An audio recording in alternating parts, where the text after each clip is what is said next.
తాకట్లో ఉన్న మీ బంగారాన్ని విడిపించి ఆ రోజు ఆన్లైన్ రేటుకి కొంటాం. Sharma gold company. అంతే కదా సార్. ఇంటెలిజెంట్ గా ఉండాలా, రేషనలిస్టిక్ గా ఉండాలా, లాజికల్ గా ఉండాలా. 2 రోజులు 3 రోజులు జ్వరం వచ్చింది, ఓకే ఎక్కువ జ్వరం అయింది, తడిబట్టేసి నుదురికి పొట్ట మీద దుడిసి 2 డిగ్రీలు తగ్గుతుంది, 102 103 అవన్నీ తెలుసుకోవాలా. చాలా మందికి సమస్య ఏం తెలుసా, పెరాలసిస్ వచ్చింది, డాక్టర్ వాళ్ళ ఇంట్లోనే మా అమ్మకి పెరాలసిస్ వచ్చింది అంటాడు. బీపీ ఉండే వాళ్ళకి ప్రతి ఇంట్లోన 1000 రూపాయలు పెట్టి బీపీ మీటర్ పెట్టుకోవాలా, రోజు చూసుకోవాలా. బీపీ లేని వాళ్ళు కూడా వారానికో నెలకు ఒకసారి చూసుకోండి ఎట్లుంది. ఎందుకంటే మోస్ట్ డేంజరస్ డిసీజ్ ఏది అంటే పెరాలసిస్. క్యాన్సర్ వస్తే ఏదో 10 రోజుల్లో నెలలో చచ్చిపోతాం, దట్స్ ఓకే. అంటే దాంట్లో తెలివిన వాళ్ళు ఏమంటే నాకేం ఖర్చు పెట్టద్దని ఎంత స్ప్రెడ్ అయిపోయింది కాబట్టి నేను అంత మేధావులు అంత గొప్ప ఉంటే ఇట్స్ ఓకే, లేకపోతే మొత్తం ఆస్తులను అమ్ముకొని ఏదో చచ్చిపోతాడు.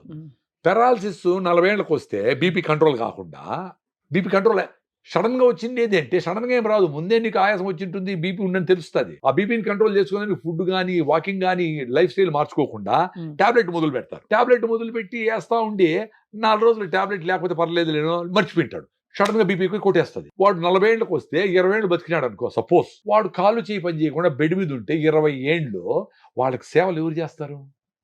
రియల్ గా సేవ చేశాడు ఎవడిని అప్పుడు తెలుస్తుంది. బెడ్ మీద పడితే అప్పుడు రియల్ గా ప్రేమలు ఎవరెవరికి ఏమైంది అని తెలుస్తూ ఉంటుంది. నీ ఎదురుగానే అబ్బా వీటి ఏగలేకుండా అంటా ఉంటే నువ్వు మాట్లాడలేక ఇటు చూస్తా ఎవడన్నా పెడతాడా పో, ఏం జీవితం అది. చాలా ఘోరం sir. Cancer best, heart attack అన్నిటికంటే బెస్ట్.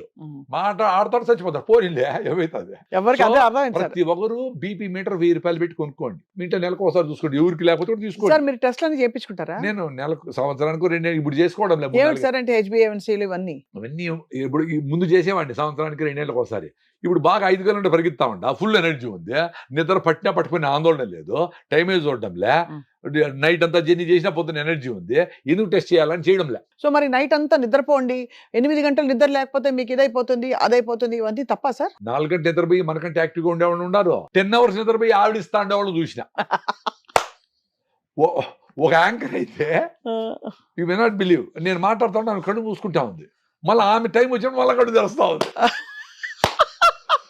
నేనైతే సార్ పగలబడి నవ్వుతున్నాను, నాకు నిద్ర పట్టట్లేదు మీరు చెప్తుంటే. నాకు ఆశ్చర్యం వేసింది, అరే ఇంత ఇంపార్టెంట్ సబ్జెక్ట్ పాపం వాళ్ళు కూడా వినాలని ఉంది. ఇంపార్టెంట్ నేను మాట్లాడేటివన్నీ డైరెక్ట్ గా యాంకర్స్ కి అవసరమైన వాళ్ళ ఫ్యామిలీ అవసరమైనవే మాట్లాడతా. ఇప్పుడు మనం మాట్లాడే సపరేట్ గా పొలిటికల్ ఇట్లా కాదు కదా, జనరల్ గా ఇంట్లో ఉండే వాళ్ళ ప్రాబ్లమ్స్, వాళ్ళ సైకాలజీ, పిల్లోళ్ళు హ్యాపీ వీటే కదా మాట్లాడేది.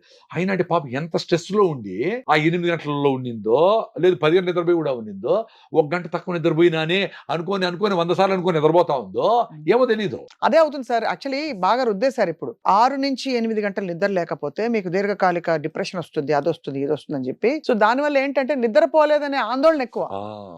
అదే చెప్పింది, టెస్ట్లన్నీ చేసి నాకు ఏదో భుజం నొప్పి ఉంటే లేదన్నారే జబ్బులు అని ఆందోళనతో మళ్ళా పోతా ఉంటారు. 6 నెలలు అయిపోయింది, చాలా ఇంట్రెస్ట్ గా పోతారమ్మా, ఎంత ప్లాన్ చేసుకుంటారు. బెంగళూరు పోవాలంటే ఎవరు కారు, ఎక్కడ భోజనం, ఎక్కడ నిలపాలా, 200 చీచి ఉంటాడు, కాసుకొని అదంతా రాపించుకొని 10 రకాల మందులు తీసుకొని, సార్ మళ్ళీ ఎప్పుడు రావాలి సార్ అంటాడు. ఈయన ఫ్రెండా రోజు తిరిగేదానికి, సార్ మిమ్మల్ని చూడకుండా ఉండాలంటే ఏం చేయాలనేది అడగాల. అంత ఇంట్రెస్ట్ గా పోతారు హాస్పిటల్కి. 1 గంట సేపు వాకింగ్ చేయొచ్చు మీ పక్కనే, మీ ఊరిలోనే, మీ పక్కన ఏదో పార్క్ లోను. సో వాకింగ్ మస్ట్, అది అర్థం అయిపోయింది సార్. వాకింగ్ కూడా కాదు, జపనీస్ వాకింగ్. నేను ముందు నుంచి చెప్తానే ఉండా, ఫాస్ట్ గా మాట్లాడి మళ్ళీ స్లోగా దాంతో హార్ట్ లంగ్స్ కొట్టుకోవాలా, పాల్పిటేషన్. అప్పుడు వర్షం పడితే కాలువలు క్లీన్ అయినట్లు మొత్తం లోపల బ్లాక్స్ ఉన్నాయి పోతాయి. మీరు రైట్ ఫుడ్ తింటే ఇంకా బ్యూటిఫుల్ ఎండార్ఫిన్స్ రిలీజ్ అవుతాయి బ్రెయిన్ లో, అవి హ్యాపీగా. ఎక్కడో విన్నాను, మగపిల్లలకు మొలతాడు కడతారు కదా సార్, వాళ్ళు లావ్ అయిపోకుండా కడతారు అని విన్నాను. నిజమే సార్? లావ్ అంటే అది లావ్ అయితే తెగిపోతుంది కదా. తెగిపోయేంతనా, వీడికి తెగిపోయేంతలో లావ్ అయ్యేటప్పటికి ప్యాంట్లే పట్టవు కదా మోతాల కంటే.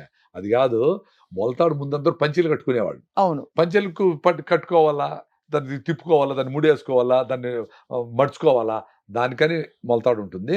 రెండోది ఏమంటే ఆ మొలతాడు ఎక్కడన్నా అవసరమైనప్పుడు ఏదన్నా దారం వేసుకొని ఎవరన్నా ఏదైనా లాగడానికో, ఇంకేదైనా అవసరమై ప్యాకెట్ కట్టడానికో, దేనికన్నా అవసరమైతే ఇన్ని ఆలోచించి కట్టింటారు. అంతే సార్. అది దిష్టి అంటారు కానీ దానికి పెద్ద స్పెషాలిటీ ఏమి లేదు, దానివల్ల అయ్యేది ఏమిలే. ఇప్పుడు లోపల హిమోగ్లోబిన్ లేకుండా, ఓపిక లేకుండా, షుగర్లు బీపీలు వచ్చి పడతాడు మొలతాడు ఎంత మంచిది, బంగారు మొలతాడు కడితే కూడా ఏమైతుంది? అంతే. ఎన్ని పూజలు చేసినా ఆరోగ్యమే మనకు అన్ని విధాల రక్ష.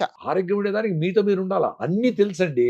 వాళ్ళు కొన్నన్నా చేసేదానికి శక్తి తెచ్చుకొని ఒకటోటి మొదలు పెడితే వాళ్ళకి మీ మనసే మీకు బెస్ట్ ఫ్రెండ్ గా అన్ని చెప్తారు. మనం ఎప్పుడైతే దాన్ని పక్కన పెట్టి పెద్దోడు చెప్పింది వినం కదా, జనరల్ గా పక్కన పెట్టినామో అరే సాయంత్రం అయితే ఎందుకు పోతావు, లేట్ అయిపోయింది, వర్షం పడేట్టుకుంది అంటాను, ఇప్పుడే చెప్తాడు. నిజంగానే వర్షం పడతా ఉంటుంది, వర్షం పడే కాలమే ఆయన చెప్పిండు, ఆయన లెక్క చేయం. అందుకని మనం పెద్దోళ్ళు చెప్పింది వినము, మనం చెప్పింది మనం వినము. ఎవడో పెద్ద లీడర్ వచ్చేదో చెప్పాలా అమ్మా అని చూస్తాము. అప్పుడు ఏమైతుంది, నువ్వు ఇంకా వీక్ అవుతావు. ఏదో గురువులు చెప్పిందే పర్ఫెక్ట్ అనుకొని వాడు ఏం చెప్పినా ఫాలో అవుతా. కుడి పక్కన లేయాలా, మీరు ఎడం పక్కన లేస్తే మీకు అశాంతి అంటే వాడు బై మిస్టేక్ ఎడం పక్కన లేచింటాడు, వాడికి కాలు కొట్టుకుంటుంది, దీనివల్లే కొట్టుకుంటుందేమో అనుకుంటాడు. నువ్వు కాలు చూసి నడిస్తే కొట్టుకోదు, దానివల్ల దానికి దీనికి ఏం సంబంధము? అరే ఇంకా జాగ్రత్తగా తోలాలా, డ్రైవింగ్ చేయాలనుకోవాలా. ఈరోజు ఎవరో పిల్లి వచ్చింది ఎదురుగా కాబట్టి నేను నాకు ఈరోజు పోను అని పన్ను ఏందిరా అవన్నీ? నువ్వు అవే పిల్లి వచ్చినా అది జరిగినా అశుభం ఏమీ లేదు, నువ్వు అలర్ట్గా ఉండాలి అంతే. ఎనీ డెసిషన్, డ్రైవింగే కాదు, ఒక డెసిషన్ కోప్పడాలనా లేదా, అసలు ఇది అవసరమా, ఎదుటోడిని మారద్దాం అనుకునేది అన్నిటికంటే ఎక్కువ స్ట్రెస్. అది మన ఇంటిలో ఉండే వాళ్ళు మారద్దాం అనేది ఇంకా ఎక్కువ స్ట్రెస్. ఇప్పుడు మరి భర్త బ్యాడ్ హ్యాబిట్స్ ఉన్నాయనుకోండి, ఏం చేయాలి? ఏం చేయాలా? ట్రై చేసింటావు, చాలా తిట్టింటావు, అరిసింటావు, ఎవరితో చెప్పించింటావు, ఏమేమో చేసింటావు, మారలా. వాడు ఏం చేస్తాడు, ఈ స్ట్రెస్ తట్టుకోలేక ఇంకా ఎక్కువ తాగుతాడు. అప్పుడు ఏం చేయాలా? ఏమండి మీరు సాయంత్రం ఇంటికి వచ్చేసిండి, మంచిగా స్నానం చేసి మరి ఈడే మందు తాగుదురు అని చెప్పి మహాసాధు ఎవరన్నా ఉంటే దొడ్డి 30 ml తాగండి, మీరు మంచిగా నేను మిక్చర్ చేసి పెడతా తినండి, నేను కూడా మీకు మీ కంపెనీ ఇస్తా, ఏదో మజ్జిగో ఏదైనా తాగుతా, టీ తాగుతా, మీరు కావాలంటే మంది తాగుతుంది అని చెప్తే వాడు బయట పోయి 1 లీటర్ తాగకుండా ఈ 30 ml లేదా 60 ml తోనో 90 ఏళ్ళు హ్యాపీగా ఉంటాడు కదా. ఇంటెలిజెంట్ వాళ్ళైతే అట్లే చేయాలా. కానీ మందు బ్యాడ్ కదా సార్, జనరల్ గానే 100% బ్యాడే. కానీ మీరు మార్చలేరు అని దానికి చెప్తా ఉంటా. అంతే. ఇప్పుడు ఆ స్ట్రెస్, ఆఫీస్ స్ట్రెస్, ఇంకో స్ట్రెస్ కాక ఇంకా ప్లజెంట్గా ఉండాలని బయటకు పోయి ఫ్రెండ్స్తో తాగుతాను. నువ్వు ఇంట్లో కూడా స్టేజ్ పెట్టి కొడతా నువ్వు వస్తే నేను కొడతానంటే ఇంకా ఎక్కువ తాగేసి పడిపోయే స్టేజ్లో వస్తాడు. అంతే కదా.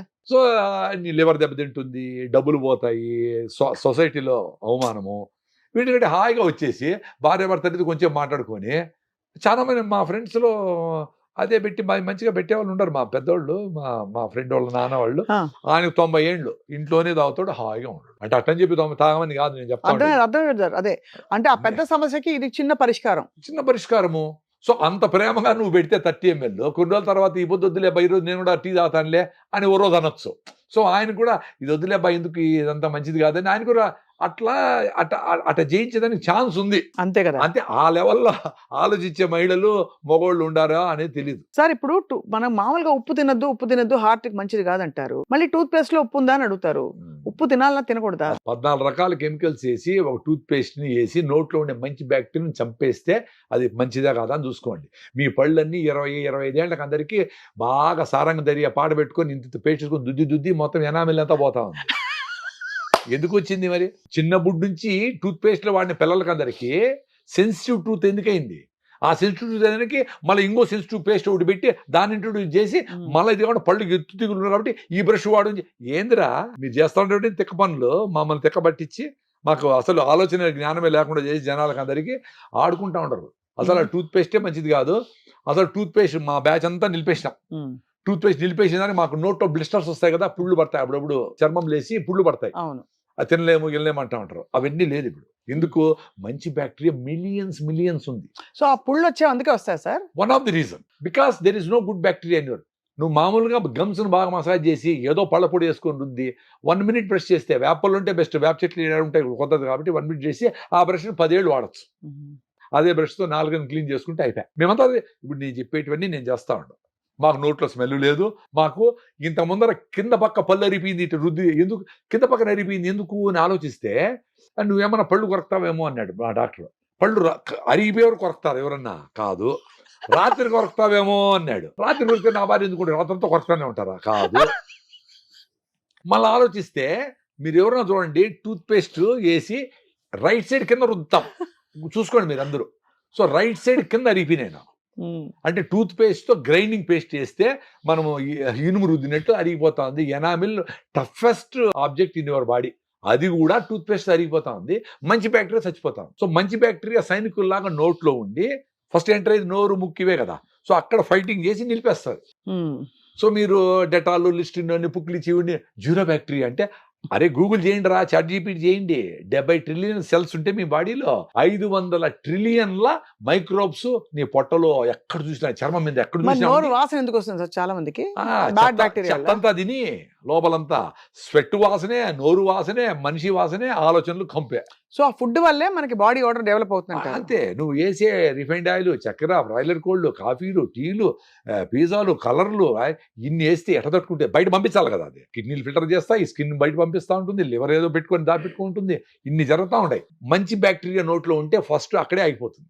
సో అక్కడ ఫెయిల్ అయితే గొంతులోకి పోయి థ్రోట్ ఇన్ఫెక్షన్ వస్తుంది, అక్కడ ఫెయిల్ అయితే లంగ్స్ లేకపోతుంది. అట్లా 3 అంచెలుగా ప్రొటెక్షన్ ఉంది మనకు బాడీలో. లోపల కూడా పొట్టలో కూడా గట్ మైక్రోబియం అని మనం ఈసారి ఇంతకుముందు కూడా మాట్లాడుకున్నాం. అవునవును. పొట్టలో మంచి బ్యాక్టీరియా ఉంటే హ్యాపీగా ఉంటావు అని. సో బ్యాక్టీరియాని చంపేసేది యాంటీబయాటిక్స్ ఎమర్జెన్సీకి ఓకే. రెగ్యులర్ యాంటీబయాటిక్స్ వాడేది ఏంది? సో ఇప్పుడు అందరు పెద్ద వాళ్ళందరూ గట్ మైక్రోబ్ గురించి మాట్లాడుతూ ఉంటారు. సో కడుపు చల్లగా, అమ్మ కడుపు చల్లగా అంటే కడుపు చల్లగా ఉంటే అమ్మలాగా అది గట్ బ్రెయిన్ బ్యారియర్ దాటుకొని ఈ బ్యాక్టీరియా బయటకు పోయి బ్రెయిన్ లో డాన్స్ చేస్తాయి. అప్పుడు నువ్వు హ్యాపీగా ఉంటావు. సో దానికి ఈ acidic foods, process foods, packed foods చెత్త తినకుండా ఎక్స్పీరియన్స్ కానీ అంటా ఉన్నా. నేను చెప్పేది ఏంటి, నేనే పెద్ద మేధావేం కాదు. నేను సింప్లిఫై చేసుకొని నేను అలాగే చూసుకున్నా, అబ్జర్వ్ చేసిన. నేను మా ఇంట్లో మంచిగా రాగి ముద్ద, మా ఆనపకాయలు, చిక్కుడుకాయ అది తినేస్తే అమ్మ అని సాయంత్రం వరకు మన ఆకలి ఉన్నది, ఎనర్జెటిక్గా ఉంది. రాగి జావా ఎన్ని రోజులు తాగాలి సార్ అంటారు. ఒక వారం తాగండి. ఇప్పుడు టీలు, కాఫీలు మమ్మల్ని అడిగి తాగుతా ఉంటారు, తాగుతానే ఉంటారు కదా, పెప్సీలు, గిప్సీలు అంతే కదా. ఇప్పుడు రాగి జావా ఒక వారము పొద్దున్నే 3 గ్లాసులు తాగేసి ఎక్స్పీరియన్స్ కాండి ఏమి అదొకటి చేయండి. రాగి జావా ఎలా చేయాలో మాకు తెలియడం లేదు సార్ అని ఫోన్ చేస్తాను. ఎట్లా కూడా చేయొచ్చు కదా, కొంచెం చిక్కగానో పలసగానో చేయొచ్చు కదా. ఇంకొంతమంది సార్ మా భార్య చేయడం లేదు సార్ మీరన్నా చెప్పండి అంటారు. మీ భార్య నా మాట ఎందుకు వింటుంది? మీ భార్య కాళ్ళు పట్టుకుంటావో కాళ్ళు పట్టుకుంటా చేయలేదు అంత ఇష్టం లేకపోతే నువ్వే నేర్చుకో. జొన్న రొట్టి చేసేది, రాగి ముద్ద చేసేది ఏం పెద్ద పని కాదు. ఇన్ని పనులు చేసే మగవాళ్ళకి ఇంట్లో రాగి ముద్ద ఇట్లా గెలికేది పెద్ద పని కాదు. వేడి నీళ్లు జొన్నపిండిలో పోసి బాగా పిసికేసి చూడండి 2 రోజులు చేసి ఆమె కొంచెం జాలిపడి ఆమె చేస్తుంది. ఇప్పుడు ఇవన్నీ ఏంటి, మీ కుటుంబం హెల్తీగా ఉండాలనే దానికి అందరూ తపన పడతారు. అవును. దానికి ఎక్కడెక్కడ గ్యాప్స్ ఉన్నాయో అక్కడ ఎవరైనా చేయాలా. బట్టలు ఉతకాలైనా, వంట చేయాలని, ఏదైనా మొగోళ్ళు నేనేం లేదు. అందరూ అవును అంతే కదా, అందరు కలిసి చేసుకునేది. అందరు కలిసి చేయాలా. ఫోన్లు చేసి ఫుడ్ ఇంటికి తెప్పించుకునేది వచ్చేస్తే మంచి ఫుడ్ ఎందుకు పెడతారు ఎవడైనా? సార్ మరి ఉప్పు కదేంటి సార్, ఉప్పు వాడాలనా వద్దా, కొద్దిగా వాడమంటారా? ఇప్పుడు pink salt, very simple. Pink salt, Himalayan pink salt మీరు ఎంత తగ్గించి, మీరు బాగా అలవాటు అయినారో కొంచెం తగ్గించండి. కొన్ని రోజులకి ఇది ఓకే అనిపిస్తుంది, మళ్ళీ కొంచెం తగ్గించండి. అట్లా 0 సాల్ట్ చేసే పనిలే, కొంచెం వేసుకొని మీ ఇష్టంగా, రుచిగా, ఆరోగ్యంగా, హ్యాపీగా తినాలా. మీరు ఆవకాయ తింటారా సార్? ఆవకాయ తింటా. ఎందుకు తిన్నా? కొత్త ఆవకాయ పెట్టినప్పుడు నాకేం రోగాలు లేవు, ఎందుకు హ్యాపీగా. ఎప్పుడు అంటే రెగ్యులర్ కాకపోయినా పెరుగున్నం లేకి, ఉప్మా లేకి ఆవకాయ బాగా తింటా నేను. అందులో ఉప్పు బాగుంటుంది కదా సార్, అందుకని ఏం కాదు, ఏమవుతుంది, నాకు మళ్ళీ బాగానే ఉన్నాయి కదా. అన్ని నార్మల్ గా కూడా కొంచెం తినొచ్చు. ఇప్పుడు మీరు మంచి ఆరికలో, సామలో, జొన్న రొట్టెలో, రాగి జావో తాగినప్పుడు మీరు ఫిట్ గా ఉండేటప్పుడు ఇంత ఉప్పు వేసుకొని తినం కదా. ఇన్ని స్వీట్లు తింటారు, పుల్లారెడ్డి స్వీట్లు 1/2 కిలో తింటారు, ఇంత ఉప్పు తినలేరు కదా. సో ఆ ఉప్పు డెఫినెట్ గా మంచిది కాదు, చక్కెర డెఫినెట్ గా మంచిది కాదు. రెండు ఈక్వల్లీ బ్యాడే. కానీ చక్కెర తినేంత ఉప్పు తినరు కదా. అవును అంతే. రెండోది, ఉప్పును మనము తగ్గించేదానికి చాలా స్కోప్ ఉంది. ఎక్కువ తినే వాళ్ళకి ఉప్పు లేకుండా ఏడుస్తా తినే పనిలే.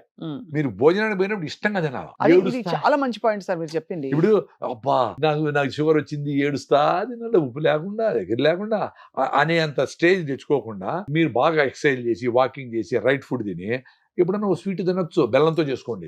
ఎప్పుడన్నా ఉప్పు కొంచెం ఎక్కువైనా ఇట్స్ ఓకే. కొంచెం ఎక్కువైతే ఫస్ట్ మీరు ఇంట్లో అవి మీకు మంచిది కాదు కాబట్టి కొంచెం తగ్గించేసుకోండి. అనవసరం మళ్ళీ ఉప్పు ఇది ఎక్స్ట్రా వేసుకోకుండా తగ్గించేయండి. ఎవరికన్నా మరీ కావాలంటే కొంచెం వేసుకుంటాడు, వాళ్ళు కూడా చిన్నగా తగ్గించుకుంటా వస్తారు. తగ్గించుకునేది మంచిదే. అవునవునవును. ఇవన్నీ సింపుల్ అండి, మనం మాట్లాడుతున్న ఇవన్నీ వెరీ సింపుల్. ఎక్కడ టార్గెట్ చేయాలంటే గాలి, నీళ్లు, ఆహారం. ఫస్ట్ మంచి గాలి ఉండాలా. జూబ్లీహిల్స్ దొరకదు అది, మీరు ఎక్కడ పోతారో పోండి. మన నీళ్లు కావాలంటే మంజీరా నీళ్లు బాగా వేడి చేసుకొని తాగొచ్చు, డెఫినెట్ గా బెటర్ అవి. ఈ బాటిల్ నీళ్ళు వద్దంటారు? డెఫినెట్ గా 100%. నేను అందుకే నా బాటిల్ తెచ్చి పెట్టుకొని ఉంటా, స్టీల్ బాటిల్. సో దీంట్లో పట్టుకుంటా, వీలైనంత వరకు మంజీరా వాటర్, లేదంటే మీ 20 లీటర్ క్యాన్ వస్తుంది కదా, దాంట్లో పట్టుకొని నేను పెట్టుకుంటా. ప్లాస్టిక్ బాటిల్ కొన్న, నేను టిష్యూనే వాడను. నా కచ్చివి నేను పెట్టుకుంటా, టిష్యూ వాడిన. మరి బాగా ఎక్కువ టిష్యూలు వాడతారు కదా సార్. అదే అడవి పర్రాలు బీకేసి వీళ్ళ తాత ఏమో చెట్లు నాటినట్లు, చెట్ల నుంచి కదా పలుపు వచ్చేది. అవును. సో ఒక చిన్న కచ్చి పెట్టుకొని 2 రోజులకు ఒకసారి నీళ్ళలో ఉతుకుంటే అయిపోయా. మీ కాఫీ గ్లాస్ ఎండిపోగానే మీరే కడిగి ఆడి పెడితే ఇంత నీళ్ళలో అయిపోతుంది. మీ ప్లేట్ మీరే కడుక్కునేస్తే మీరు మంచి గానుగ నూనెతో పల్లీల నూనె ఏదైనా వాడారనుకోండి, ఆ నూనె కదా ఉంటుంది ప్లేట్కి, పాత్రలకి అన్నిటికీ. మీరు అప్పటికప్పుడే కడిగేసి జిడ్డు ఉంటుంది అనుకో, జిడ్డు మంచిది కాదు అని అంటే జిడ్డు ఎందుకు తింటాడో ఇంత నూనె అనేయ్యా. ఇప్పుడు మంచి జిడ్డు తయారు చేసినావమ్మా, గానుగలో మంచి జిడ్డు తయారు చేసావు, పల్లీల నూనె నువ్వుల నూనె ఏదో వాడుతూ ఉండవు, దాంతో వంట చేస్తావు, ప్లేట్లు వేసుకుంటావు, కూరలు వాడతావు, అన్ని చేస్తావు. అప్పటికప్పుడే మగవాళ్ళైనా ఆడవాళ్ళైనా ఎవరైనా పోయి ట్యాప్ కింద కడిగేస్తే ఎండిపోకుండా ఉంటుంది. ఎండిపోతే ఇంత కడిగి మళ్ళీ ఆ గ్రీన్ గా ఉండేది అదేందో ఆక్సో గిక్సో అదేదో వేసి పేస్ట్ వేసి బాగా రుద్ది క్లీన్ గా తళతళ మెరాలంట, మన మొహం కనిపించాలి సార్ అందులో, దాంట్లో కనిపించాలంట. దానికి ఆ గిర్రల్లో అంతా పోయి ఈ పచ్చగా ఉండే సబ్బు అంటుకుంటుంది, అవన్నీ అంటుకుంటాయి, ఆ సందుల్లో అంతా అట్లే ఉంటుంది. సాంబార్ పోస్తే వేడిగా అది కూడా కరిగి వచ్చి సాంబార్తో పాటు రోజు తాగేదా. దానికంటే మీ జిడ్డు మీకే ఉంటే మీకు నష్టము ఏమి లేదు. అందుకని నేను మా అమ్మ ప్లేట్ సపరేట్ చేసుకున్నా, నా ప్లేట్ నేనే కడుగుతా. వీలైతే మీ ఇంటికి వచ్చి మీరు భోజనం పెట్టినా మీరు నాకు అలౌ చేస్తే నా ప్లేట్ నాకు కడిగి పెట్టేస్తా. ఎందుకు, అంత నీళ్ళన్నా మిగులుతాయి కదా, అంతేగా. ఎండిపోయి నానబెట్టి సోపేసి రుద్ది ఎందుకు మెరవాలా.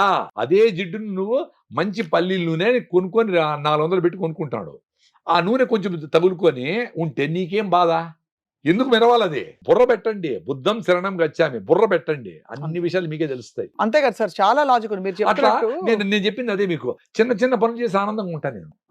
నేను బాటలు వాడను, నేను జన్ను, నేను కాఫీ గ్లాస్ నేనే కడిగేస్తా, మీ ఇంటికి వచ్చినా నేనే కడుగుతా. మొన్న ఏదో పాయసం తింటే కింద పడిపోయింది, అక్కడ ఏదో నాకు సన్మానం చేసే ప్లేస్ బీదర్ దగ్గర కర్ణాటకలో. నేను అందరినీ పంపించేసి ఎత్తదామని వెయిట్ చేస్తాను, అందరూ చుట్టూనే ఉన్నారు.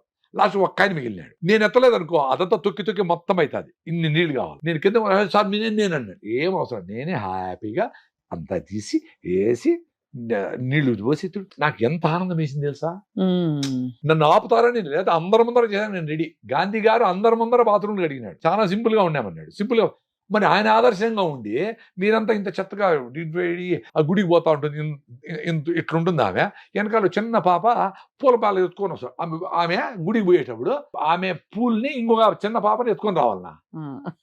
నేను చూసిన అట్లా వాళ్ళని, అది ఎత్తుకునేది అవమానం అని, అంతే కదా, పని వాళ్ళ దగ్గర ఎత్తుకొని ఇస్తారు. ఎంత అన్యాయం, ఏం ఆలోచిస్తారా. మహానుభావులు ఎవరు అంటే పొద్దున్న మనం లేటప్పటికి 6 గంటలకు లేచి ఊర్లో ఉండే చెత్తంతా ఎత్తి నవ్వుకుంటా టీ తాగుతా ఆనందంగా ఎత్తి వాళ్ళు మనం రెడీ చేస్తాను, వాళ్ళు మహానుభావులు.